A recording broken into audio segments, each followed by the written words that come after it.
Halo Sobat Dunia Seribu Besar, semoga Sobat selalu diberi kesehatan, panjang umur, dan rizki yang melimpah, amin.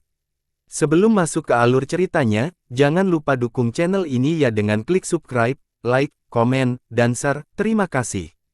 Mari kita lanjutkan perjalanan, Li Qiye. Ledakan, vektor merah menggantikan vektor biru ion dan merebus lautan dengan panasnya yang membakar. Mereka membakar darah sejati sekarang. Penonton menjadi emosional setelah melihat para pembudidaya puncak mengekstraksi setiap tetes kekuatan.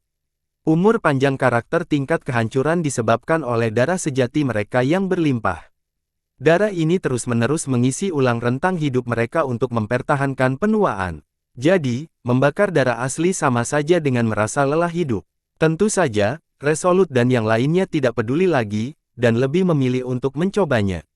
Mereka tidak bisa menyerah meskipun mengetahui kekuatan seorang penguasa dan ingin menunjukkan taring mereka yang tak tertekuk pada Li Qiye. Vektor-vektor itu mengelilingi dan membakar sekeliling Li Qiye, mengubah ruang menjadi kaca. Perubahan itu terjadi terlalu cepat untuk dilihat dengan mata telanjang.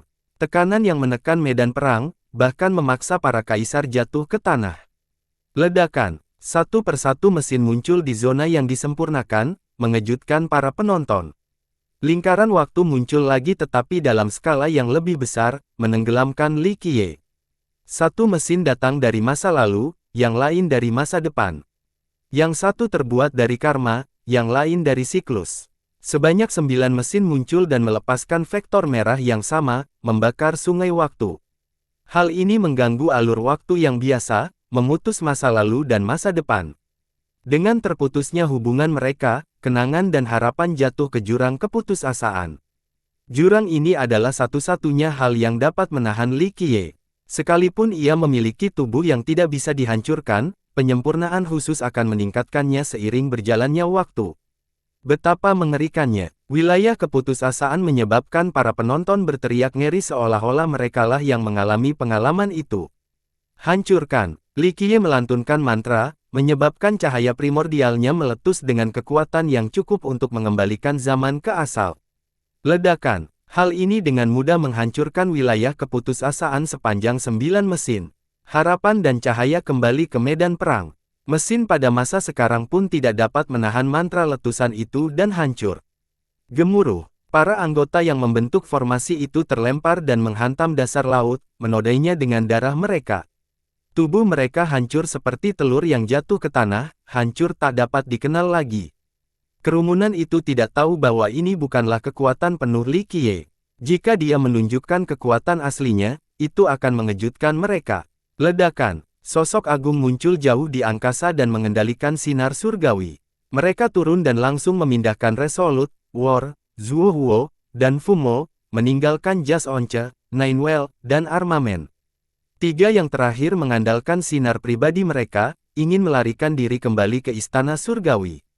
Bam! Li Qiye mengangkat dan menghancurkan sinar-sinar itu, mencegahnya pergi. Tidak sederajat itu, ya. Li Qiye. Para penonton saling bertukar pandang, bertanya-tanya tentang identitas sang penyelamat. Bisa jadi itu adalah Light Dragon atau Heaven Burial Conqueror yang meminjam kekuatan Celestial Court. Mereka tidak dapat menyelamatkan para penguasa Dao karena jika mereka bertahan sedikit lebih lama, mereka akan mati. Keputusan yang diambil dalam sekejap itu memperjelas perbedaan di antara para anggota pengadilan langit. Resolute dan War berasal dari Celestial Court sehingga mereka memiliki prioritas.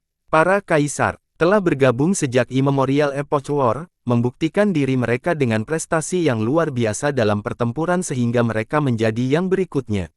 Di sisi lain, para penguasa Dao berasal dari Eight Desoles dan bergabung kemudian. Oleh karena itu, mereka ditinggalkan. Para penguasa Dao mengerti bahwa lari dari Li Qiye adalah sia-sia. Tidak ada alasan, aku hanya lebih lemah. Sekali saja menerima keadaannya. Dia telah kalah berkali-kali dalam hidupnya dan sekarang, inilah akhirnya. Tidak ada yang bisa diharapkan dalam hidup ini selain kalah darimu, Guru Suci. Kata 9 roda. Dan di sini aku pernah berpikir aku tak terhentikan. Selalu ada gunung yang lebih tinggi dan kerajaan-kerajaan hanyalah permulaan, hahaha. Guru Suci, akhiri kami dengan cepat. Sesuai keinginanmu. Li Qiye tersenyum. Ayo kita keluar dengan ledakan dahsyat. Buah-buah Dao milik Dao Lord tiba-tiba menjadi cemerlang saat dia mengalirkan vitalitas dan kekuatan Dao-nya ke buah-buah tersebut untuk menghasilkan ledakan terakhir. Saudara-saudara, mari kita menghadapi kematian bersama. Ninewell dan Armamen tertawa terbahak-bahak saat mereka juga melakukan ledakan bunuh diri yang sama. Ini cukup untuk menghancurkan Imperial Field, tidak ada pembudidaya puncak yang bisa lolos tanpa cedera. Ledakan. Li Qiye hanya memegang tangannya dan menghilangkan ledakan yang datang. Begitu saja, 3 penguasa Dao yang tak terhentikan lenyapnya dunia ini, bahkan tidak ada mayat yang tertinggal. Meskipun demikian, mereka berangkat dengan berani, tidak mempermalukan citra seorang penguasa Dao. Mereka menghadapi kematian dengan tenang dan tidak memohon belas kasihan. Terlepas dari posisi mereka atau siapa yang mereka perjuangkan, mereka tidak mencoreng gelar dan martabat para penguasa Dao. Reputasi mereka yang tinggi dan semangat menyerah mereka tidak akan terlupakan dalam sejarah. Oh, suara klakson terdengar dari kedatangan Celestial Court. Mereka mengerti bahwa tidak ada alasan untuk bertarung. Bunuh mereka. Para pemimpin Imperial Field mengejar ular-ular tanpa kepala itu. Mayat dan darah jatuhan dari langit. Pasukan sisa pengadilan surgawi dikalahkan hanya dalam waktu singkat. Para pemimpin kembali, gembira dengan kemenangan itu. Celestial Court mengalami pukulan berat dan tidak akan mampu menyerang siapapun dalam waktu dekat. Keren sekali, kita akan menghancurkan pengadilan surgawi. Penguasa Dao bencana tidak sabar untuk melancarkan serangan. Tuan muda, haruskah kita maju? Iblis meminta arahan Li Qiye. Kalau begitu, majulah, manfaatkan kesempatan ini jika kalian ingin membangun pijakan di dunia ini, kumpulkan pasukan.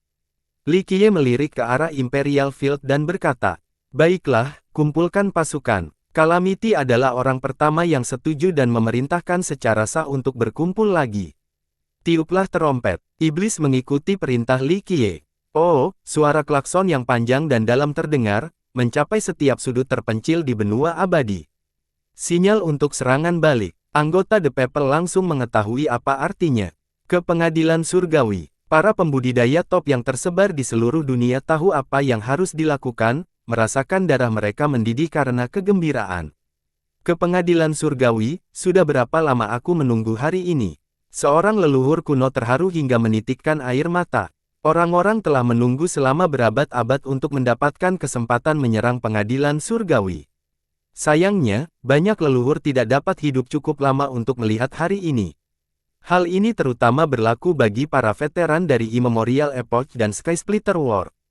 Di akhir Skysplitter, pembeli telur bebek, Immortal Asylum Emperor, Immortal Emperor Fei Yang, dan masih banyak lagi yang memasukkan Celestial Court. Mereka mengalahkan pasukan dalam pertempuran dan akhirnya mencapai Sungai Surgawi. Sayangnya, medan ini memaksa mereka mundur. Hanya beberapa anggota yang dapat melewatinya tanpa cedera. Pada saat itu, mereka tidak akan dapat mengalahkan seluruh anggota pengadilan surgawi. Setelah cukup banyak pertimbangan, mereka dengan suara bulat memilih untuk mundur. Hari ini adalah serangan penuh harapan lainnya. Mungkin mereka akan mampu menampilkan sungai dan meruntuhkan sumber Celestial Court. Gemuruh, para pembudidaya perkasa dari negeri jauh berkembang biak dalam barisan. Pekik, teriakan burung phoenix terdengar saat hukum-hukum berkumpul di langit membentuk wujud burung phoenix besar. Seorang wanita keluar dari cahaya itu dan disambut oleh para kaisar dan raja. Gelarnya adalah Raja Abadi Feng Ying. Ledakan, sinar darah melintasi cakrawala, menyebarkan aura kuno dari keinginan surga dan roh manusia. Saudara Chen Sui, seorang kaisar datang untuk menyambutnya. Dunia tiba-tiba menjadi gelap, hanya cahaya merah yang berkedip-kedip yang terlihat. Seorang pria terbungkus merah muncul, yang tampaknya menjadi cahaya penuntun. Kaisar Abadi Qiye juga. Orang-orang menjadi bersemangat setelah melihat kaisar yang berpengaruh ini. Kota Dao tidak lagi makmur dan semarak setelah menyerbu istana surgawi. Banyak keturunan dan kerajaan hancur. Namun, pengkhianatan penakluk bercahaya dan kaisar utama tepi barat lebih menyakitkan daripada apapun, menghancurkan moral para penyalin. Mereka tidak kembali bahkan setelah penarikan Celestial Court. Pertama, mereka takut akan invasi lain seiring berjalannya waktu. Selain itu, mereka tidak bisa melupakan rasa sakit karena dikhianati. Beberapa orang telah kehilangan kepercayaan sepenuhnya. Selama berabad-abad, Dao Domain dianggap sebagai rumah bagi rakyat. Harta karun dan para pembudidaya yang kuat berperan sebagai pembela yang kuat. Sekarang, apa maksudnya memiliki tempat berlindung jika para pembela dapat menyerang rumah mereka sendiri kapan saja? Kenangan buruk menghantui mereka, mendorong mereka untuk pergi.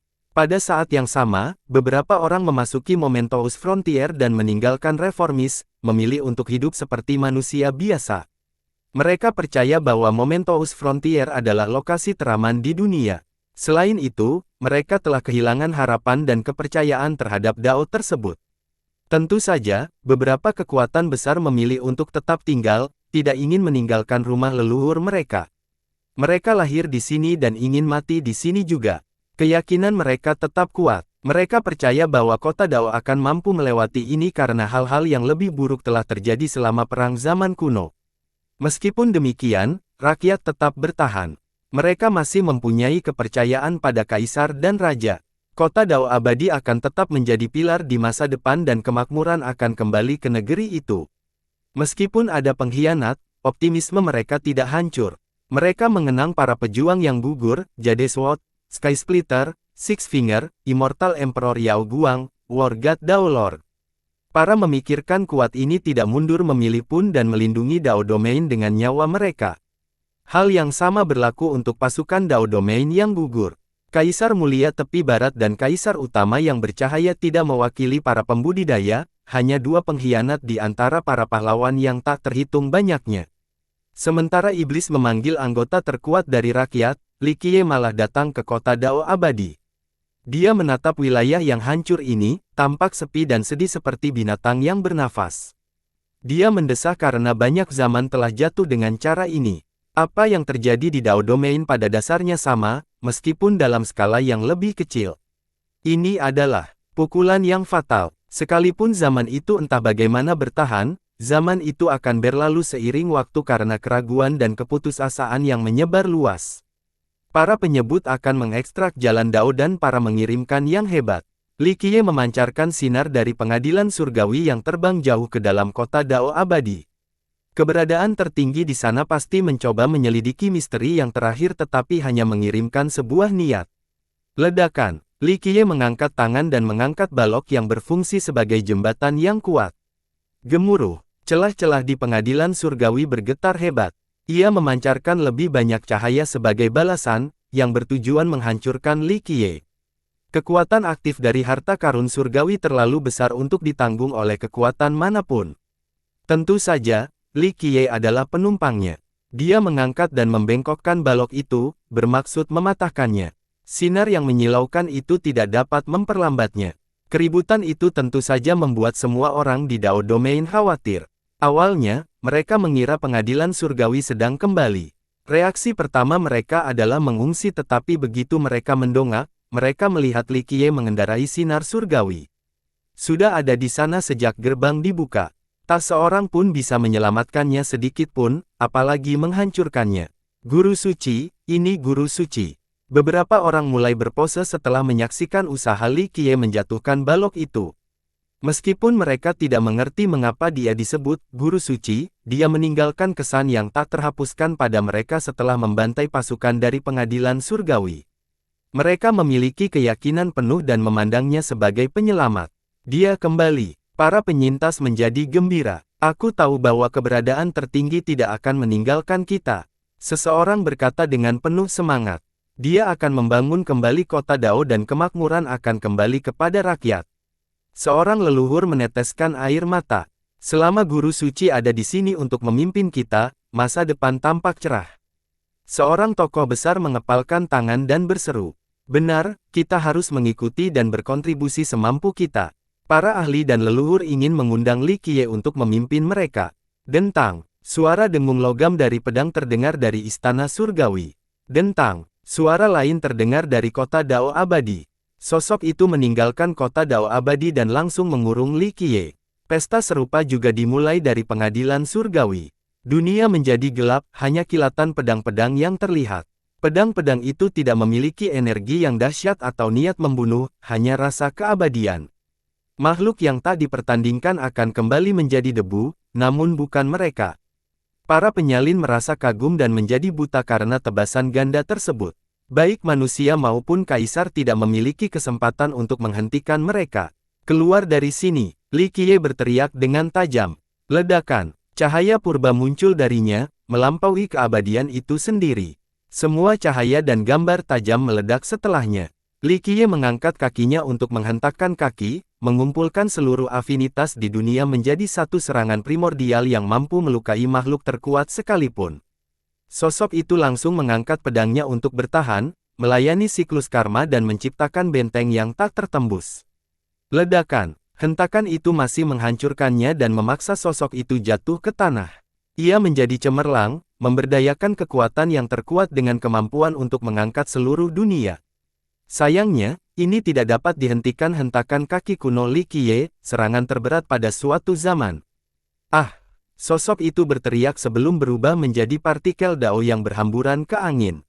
Ledakan, jembatan surga yang dibangun Li Qiye, tidak mampu menahan kekuatannya dan juga berubah menjadi partikel-partikel yang berhamburan.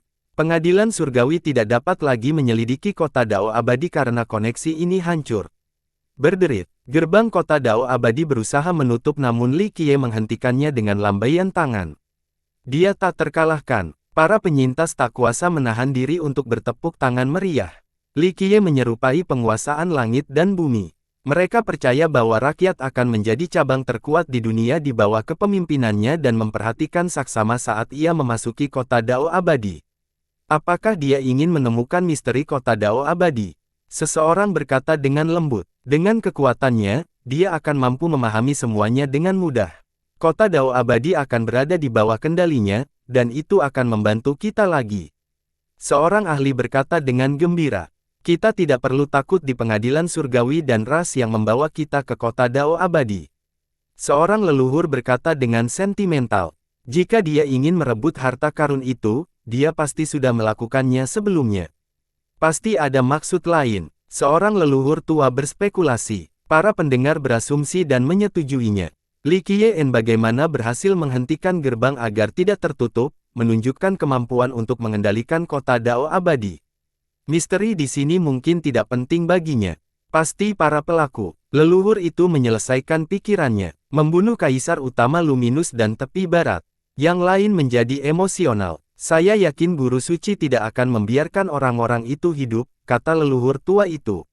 Mereka pantas mati, bukan bebas. Keadilan akan diberikan kepada mereka yang telah gugur, kata seseorang dengan geram. Ya, tak ada ampun bagi mereka berdua, mereka harus membayar. Teriak seorang leluhur yang biasanya memiliki watak tenang. Darah ganti darah. Seorang penyunting dari tepi barat menyombongkan giginya, jutaan orang telah terbunuh karena mereka. Para penyintas tepi barat membenci nenek moyang mereka saat ini, penyebab kehancuran dan aib abadi mereka. Fenomena visual terjadi dalam kekosongan tak terbatas di dalam kota dao abadi. Biru abadi, samudra tak terbatas, jalan abadi yang penuh ilusi. Fenomena ini bisa nyata atau sekadar ilusi. Seorang kaisar yang tiada taraf akan tetap kesulitan memahami kebenaran, perlu benar-benar mengunjungi dan mengalaminya. Dengan demikian, perjalanan di dalam harta karun surgawi itu bisa jadi tak berujung. Dunia di sini lebih luas dari 6 benua yang digabungkan dengan 8 desoles. Meskipun demikian, cabang-cabangnya tersedia.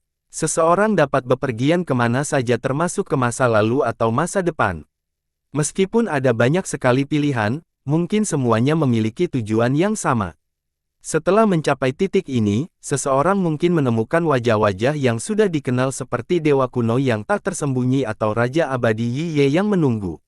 Sedangkan Li Qiye, ia melihat sebuah dao agung yang tak berujung, bukannya fenomena yang terbagi-bagi, yang dimaksudkan untuk dilalui sendirian. Risiko tersesat di jalur ini sebelum mencapai garis akhir cukup besar. Hati yang teguh sangat penting. Banyak sekali bahaya yang tak terduga menanti, termasuk penyimpangan ki, godaan kegelapan, usia tua. Li Qiye berhenti melihat gambaran yang lebih besar dan misterinya, sebaliknya fokus pada fenomena individu. Menemukan seseorang yang bersembunyi di dalam fenomena ini hampir mustahil tanpa memasukinya. Dao di sini menyembunyikan segalanya. Perdana Menteri Luminus dan tepi barat telah memasuki salah satunya. Menemukan keduanya akan membutuhkan waktu yang sangat lama. Apakah dia akan dapat menemukan mereka? Para leluhur dan orang-orang penting yang berdiri di luar kota abadi dan mengamati fenomena visual tersebut, membuat mereka pusing dalam prosesnya. Mereka tidak punya kesempatan untuk masuk, apalagi mencoba memahaminya. Hanya karakter tingkat kekuasaan yang bisa bertahan cukup lama. Ini seperti mencari jarum dalam tumpukan jerami. Seorang leluhurnya, semua orang berharap Li Qiye membalas dendam atas pembelaan yang gugur. Sayangnya, menemukan keduanya tampaknya merupakan usaha yang sia-sia. Tidak heran mengapa mereka berani mencoba tindakan nekat itu dan mengambil risiko ancaman Li Qiye. Selama mereka bisa masuk ke dalam kota Dao Abadi dan menempuh salah satu jalan, Li Qiye tidak akan bisa menemukan mereka. Bahkan jika dia bisa memilih fenomena yang tepat untuk dimasuki, mereka mungkin sudah sampai di pantai seberang saat itu. Mungkin mereka akan menjadi makhluk abadi dan tidak perlu takut lagi padanya. Ketanyaannya, mereka agak optimis dengan perencanaan mereka dan meremehkan Li Qiye. Sayangnya, dia tidak berniat menggunakan niatnya untuk memperbaiki fenomena yang benar. Dia menamparkan awan putih dan tersenyum, "Pergi, bantu aku menemukan keduanya."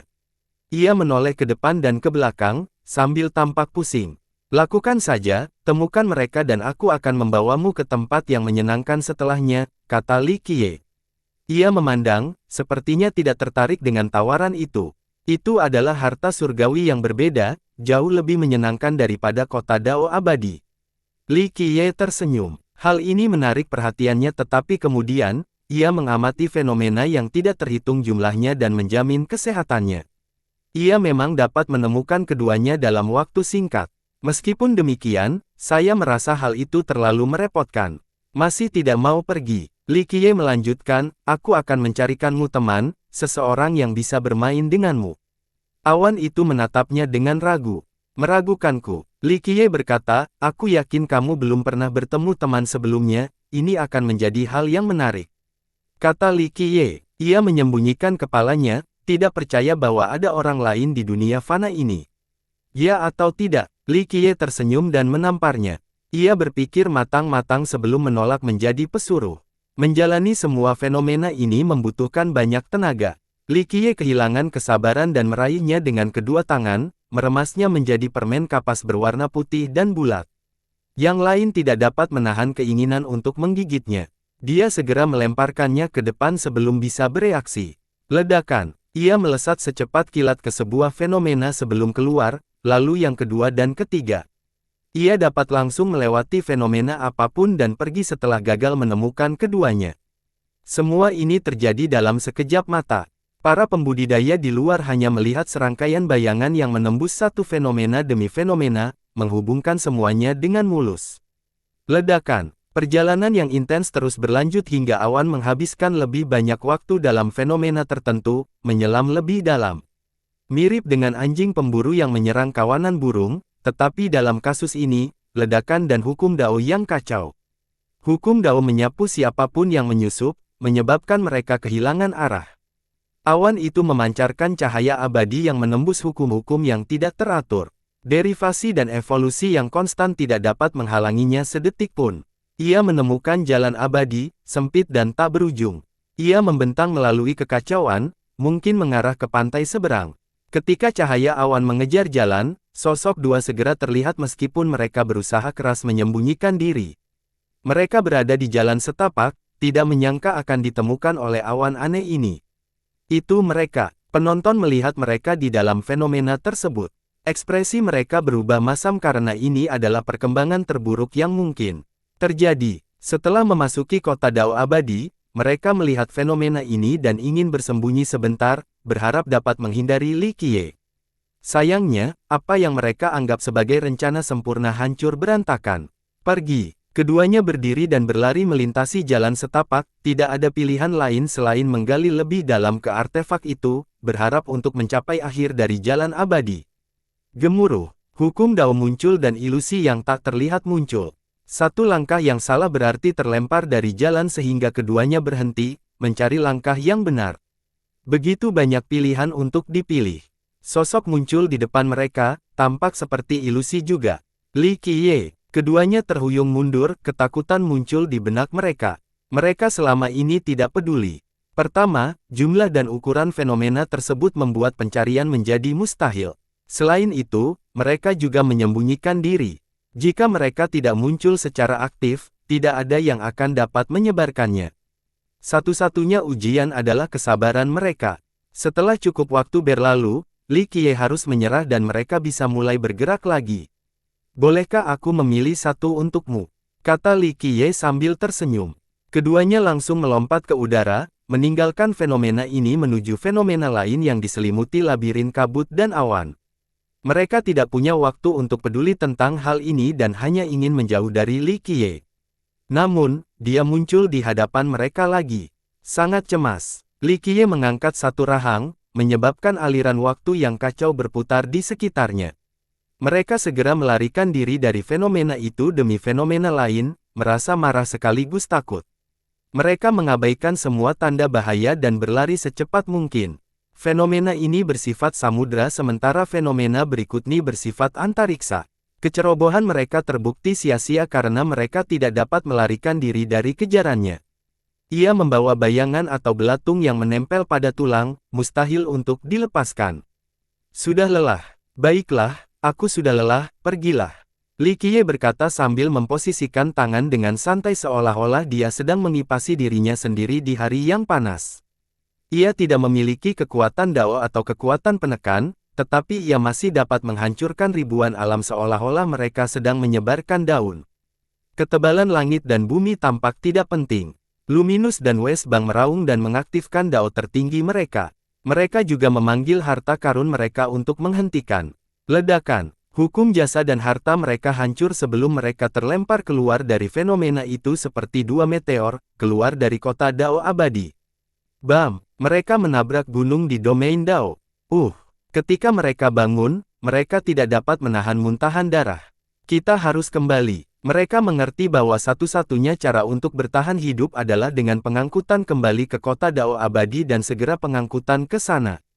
Masih mau masuk? Li Qiye muncul di hadapan mereka sambil tersenyum. Keduanya berhenti dan berdebat, bertanya-tanya apakah ada cara lain. Saya khawatir kali ini tidak ada jalan keluar. Li Qiye membaca pikiran mereka. Warna kulit mereka berubah antara hijau dan putih. Semua usaha dan pengorbanan mereka dalam menempuh jalan batas Dao sia-sia karena Li Qiye. Perjalanan impian mereka hanya berlangsung beberapa hari. Mereka merasakan penderitaan dan kekecewaan yang luar biasa karena tidak berdaya. Li Qiye bagaikan gunung yang tidak dapat didaki, menghalangi mereka untuk melarikan diri. Itu mereka, banyak korban yang akhirnya menyadari keduanya. Beraninya kau menunjukkan wajahmu di sini. Seseorang berteriak dengan marah. Dalam keadaan normal, para pemikir biasa tidak berani bernapas dengan keras di hadapan para pemikir puncak. Mereka, ketakutan, tidak berani mengangkat kepala dan menatap langsung ke arah keduanya. Sayangnya, kemarahan mengalahkan rasa takut dalam kasus ini. Kau membawa aib bagi keturunan yang telah mati demi klan. Para anggota tepi barat berteriak keras ketika air mata mengalir di wajah mereka saat mereka jatuh ke tanah. Hidup terasa sulit bagi mereka yang selamat, mungkin kematian akan lebih bisa ditanggung.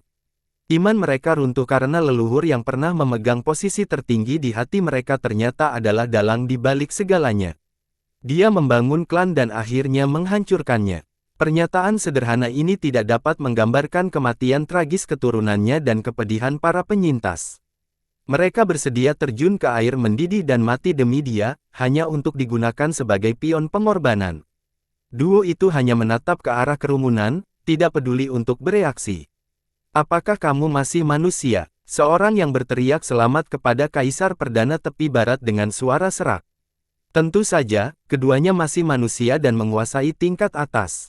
Hanya saja pola pikir mereka sekarang berbeda, bahwa mereka telah melompat keluar dari dunia yang dipenuhi semut ini. Ini juga termasuk keturunan mereka. Membunuh dunia tidak ada bedanya dengan menginjak sarang semut. Apakah kamu menyaksikan penderitaan mereka? Tanya Li Qiye. Keduanya saling bertukar pandang dan menarik napas dalam-dalam. Luminus melangkah maju dan berkata dengan sungguh-sungguh, Guru Suci, makhluk hidup hanyalah semut di ujung jalan Tao, saya yakin Anda memiliki keyakinan yang sama. Lalu, Li Qiye tersenyum. Apa yang dimaksud dengan semut denganku? Kata bercahaya, kita telah meninggalkan dunia ini. Tepi barat berkata, mereka bersifat sementara seperti awan yang lewat. Bajingan, kami rela mengorbankan nyawa kami untukmu. Para penyintas dari tepi barat mengutuknya, geram dengan tidak adanya rasa penyesalannya. Ingat, klan mereka telah mengikuti medan perang melawan pengadilan surgawi. Berapa banyak anggota yang bersemangat telah mati untuknya. Sepertinya kalian berdua telah mengabaikan diri kalian sendiri dan keyakinan kalian, kata Li Qiye. Guru suci, kami tidak bisa disalahkan.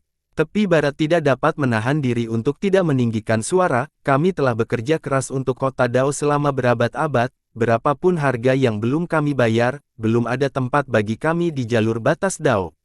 Jika kita tidak diberi satu, maka kita berhak membuat jalan kita sendiri di kota Dao abadi. Bercahaya menambahkan, kalian berdua akan menelan seluruh dunia ini jika itu berarti kehidupan abadi. Li Qiye berkata sambil tersenyum, kalian berjuang untuk pemikiran dan keyakinan kalian sendiri, bukan untuk orang lain. Itu tidak mengubah fakta bahwa kami layak mendapat tempat, kata tepi barat. Kau salah.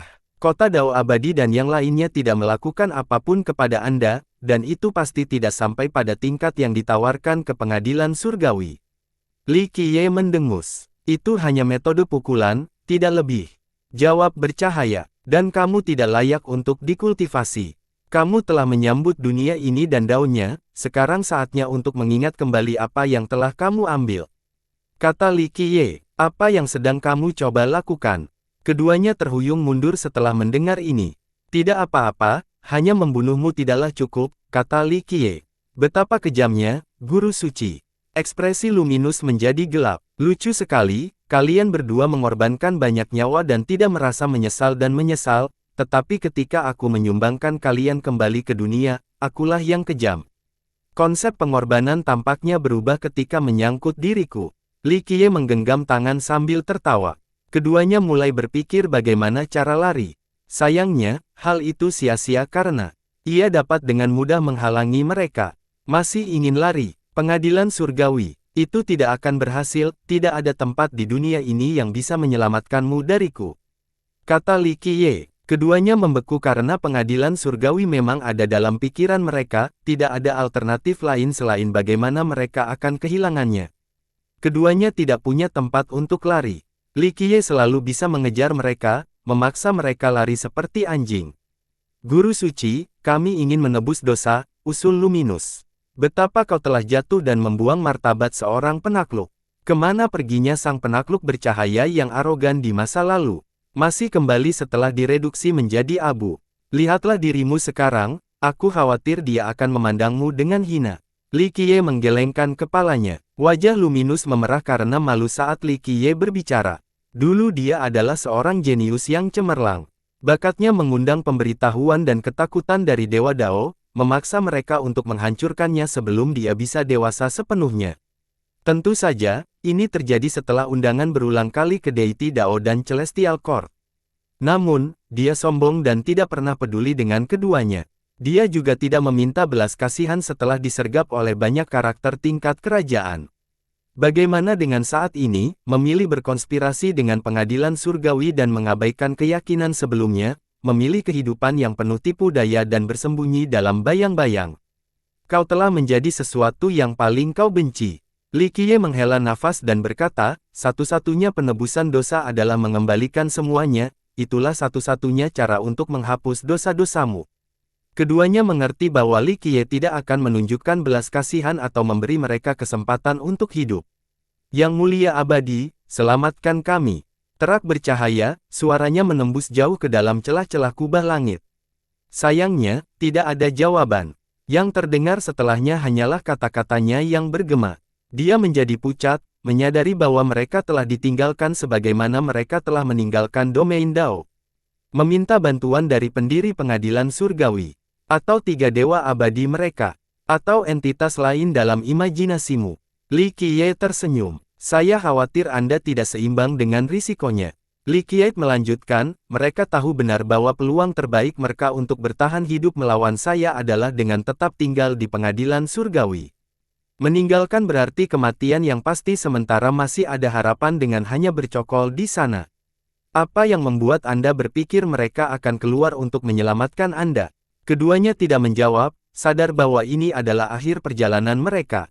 Saya akan memberikan kesempatan untuk bergerak, dan kembali mendapatkan harga diri dengan bertindak sopan. Li Qiye memberi isyarat. Guru suci, kegigihanmu tidak akan menghasilkan hasil yang diinginkan.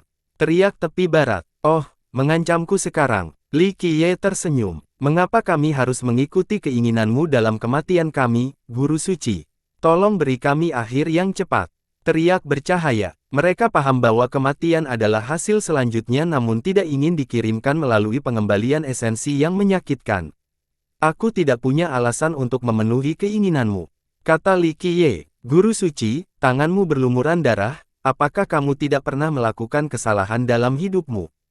Teriak bercahaya. Manusia memang bisa melakukan kesalahan, tapi kesalahanmu tidak bisa dimaafkan. Li Qiye tersenyum. Kami tidak akan menuruti perintahmu, Guru suci. Keduanya saling bertukar pandang dan mengambil keputusan. Gemuruh. Mereka memanggil buah dao mereka dan melepaskan vitalitas mereka, menghasilkan kekuatan yang sangat besar. Nasib dan jalan mereka yang sebenarnya mulai terbakar hebat hingga membuat para penonton ketakutan. Penonton segera berbalik dan lari. Sayangnya, mereka tidak bisa bergerak sedikit pun karena aura penindasan yang menekan keduanya. Semua makhluk hidup menjadi tidak bisa bergerak. Berdengung. Buah, vitalitas, takdir sejati, dan dao mereka menjadi satu selama proses peleburan.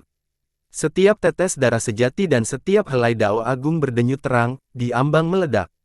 Ledakan, penonton berteriak ketakutan. Tidak diragukan lagi, keduanya memilih cara yang mencolok untuk keluar daripada menuruti perintah Li Qiye. Pengiriman adalah metode terbaik. Dua pertemuan puncak yang melelehkan semuanya bersama-sama sebagai persiapan untuk sebuah ledakan, ini akan memiliki konsekuensi yang menghancurkan. Kekuatan itu dapat menyapu domain Dao dan menghancurkan segalanya hingga tak ada apa-apa. Li Qiye ingin mereka menyuburkan tanah ini dengan menghabiskan semua hasil panen mereka. Namun, mereka lebih suka melakukan hal sebaliknya dengan kematian mereka. Ini adalah cara mereka untuk membalas dendam karena telah menyeret mereka keluar dari kota Dao abadi dan menghancurkan ambisi mereka. Para penyintas Dao Domain ketakutan setengah mati dan hanya bisa menyaksikan gelombang kejut yang mengerikan dari ledakan itu. Mereka dapat menguasai daratan, tidak meninggalkan apapun di belakang. Dalam sepersekian detik ini, Li Qiye menyatukan kedua telapak tangannya, membentuk kosmos di dalamnya. Ketika orang-orang melihatnya, mereka dapat melihat gambar-gambar dari awal dunia. Galaksi dan bintang dapat lahir dalam sekejap mata. Ia juga dapat menguraikan seluruh proses, mencegah ledakan yang mampu memecah kekacauan kuno berapapun kekuatannya. Ledakan. Semua afinitas berbalik karena kedua telapak tangan saling menempel. Implosinya stabil dan kekacauan mengalir normal, tidak ada yang cukup tidak seimbang untuk menjamin kehancuran. Hal ini tentu saja mengejutkan semua yang selamat. Entah bagaimana ia berhasil menghentikan letusan matahari yang tak terhitung jumlahnya. Gelombang kejut yang surut seperti air pasang. Bam! Luminus dan tepi barat menghantam tanah, menggali dua lubang yang dalam. Dao dan vitalitas mereka ditekan sepenuhnya. Serangan balik dari implosi yang menyebabkan kegagalan muntah darah banyak-banyak. Sungguh berkeinginan, ingin menyeret kota Dao bersamamu. Li Qiye menatap tajam. Bajingan. Para penyenitas mulai mengumpat setelah sadar kembali, tidak mampu menahan amarah mereka. Mereka berdua ingin menyeret semuanya ke dalam jurang, tanpa menunjukkan sedikit pun rasa penyesalan. Guru suci, tolong bunuh mereka. Seorang leluhur berseru. Mereka pantas mati dengan 1000 luka, itulah satu-satunya cara untuk kebencian di hati kita dan kemarahan para korban. Teriak seorang anggota tepi barat. Mereka ingin melahap daging keduanya dan meminum darahnya, sangat kontras dengan penghormatan di masa lalu. Dahulu kala, hanya dengan mengucapkan gelar Kaisar Utama Tepi Barat dan Kaisar Terang saja sudah menanamkan rasa hormat yang tulus. Mereka memiliki cukup gengsi untuk memerintah semua orang di wilayah Dao karena mereka telah memenangkan hati rakyat. Apakah tidak cukup mengorbankan semua orang ke pengadilan surgawi? Teriakan seorang leluhur Tepi Barat. Penaklukku menumpahkan tetes darah terakhirnya karenamu. Dia tidak pantas mengalami nasib tragis seperti itu. Teriakan yang lain. Beraninya kau mencoba mengubur semua orang bersamamu. Kau bukan penakluk. Inilah mengapa kamu tidak dipilih oleh kota Dao abadi. Teriak orang lain. Tepat ketika mereka mengira kebencian mereka tidak bisa lebih tinggi lagi, keduanya membuktikan bahwa mereka salah dengan tindakan terakhir ini. Duo itu tidak peduli dengan aib mereka dan hanya menatap Li Qiye, satu-satunya orang yang mampu memberikan keputusan terhadap mereka, bukan semut-semut itu. Sudah waktunya mengembalikan apa yang telah kau ambil, ucap Li Qiye tanpa emosi. Keduanya menjadi pucat dan menyerah untuk melawan, tidak ada yang bisa menyelamatkan mereka sekarang. Lakukanlah. Mereka membusungkan dada dan memamerkan keberanian tak kenal menyerah dari para penakluk. Berdengung, Li Qiye menembakkan sinar ke kepala Kaisar Perdana Tepi Barat. Ah! Yang terakhir berteriak sebagai respon saat kekuatannya habis, sepertinya membuatnya menjadi manusia biasa. Itu menjepitnya ke tanah dan menimbulkan penderitaan yang tak terkira. Dia bisa menanggung ini jika dia masih mengalami kegagalannya, tetapi tanpa itu, penderitaannya tidak akan terganggu. Teriakannya menggema di seluruh kota Dao. Semua orang bisa membayangkan betapa mengerikannya pengalaman itu. Krak, suara yang menyerupai tulang patah terdengar, tapi bukan itu masalahnya. Sinar cahaya tumbuh seperti cabang dan menembus tubuhnya. Krak, cabang-cabang pohon itu kemudian menancap ke tanah, bertindak seperti akar. Lumpur dan batu juga tumbuh di atasnya dan membentuk kembali tubuhnya, menjadikannya seukuran tanah gundukan. Setelah dia mati lebih dekat, orang akan menemukan bahwa dia masih hidup saat terhubung dengan urat bumi di bawah. Vitalitas, kekuatan Dao, dan takdir sejatinya melepaskan esensi Dao untuk menumbuhkan tanah, tidak berhenti sedetik pun. Ini adalah cara Li Qiye untuk memperbaiki penderitaan di wilayah ini.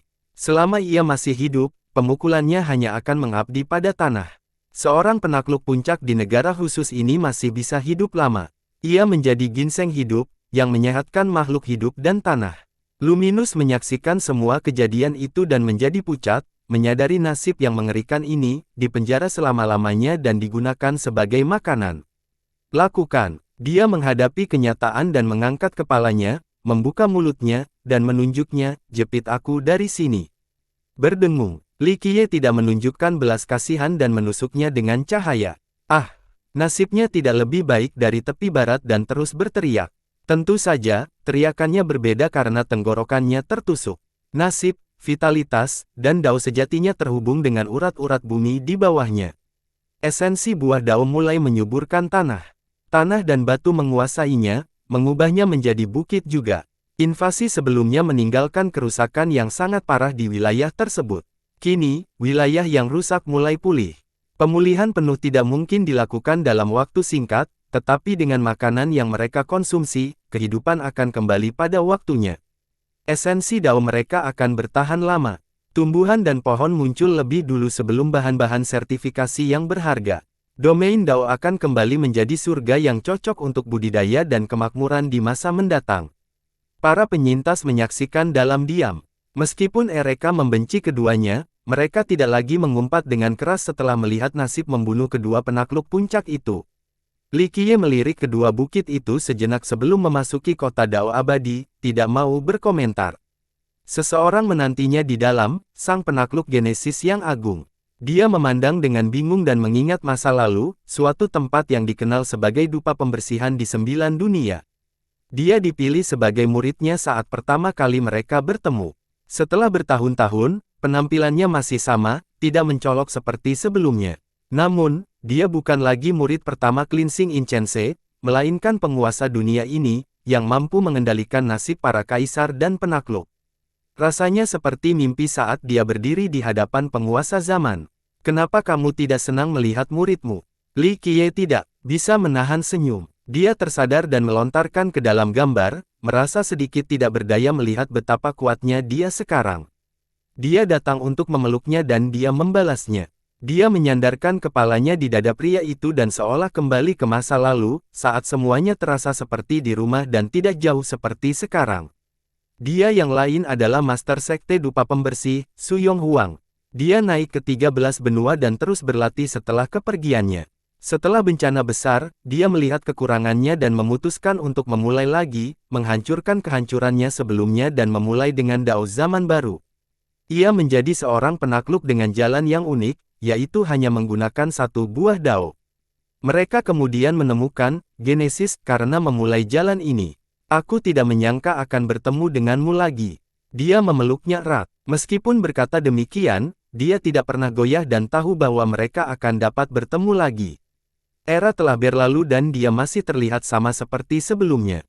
Kenapa tidak? Dia tersenyum, selama kamu terus melangkah maju, aku tidak sanggup untuk tidak melihat tuanku yang manis itu lagi.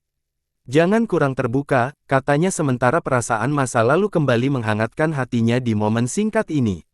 Menanggung beban bertahun-tahun dan berbagai kesulitan tampaknya kini setara. Seperti yang sudah kau ketahui, dao itu sepi. Bisakah kamu terus maju? Dia sambil tersenyum menatap matanya. Dia melontarkan tantangan dan berkata, mengapa aku tidak bisa? Bersambung.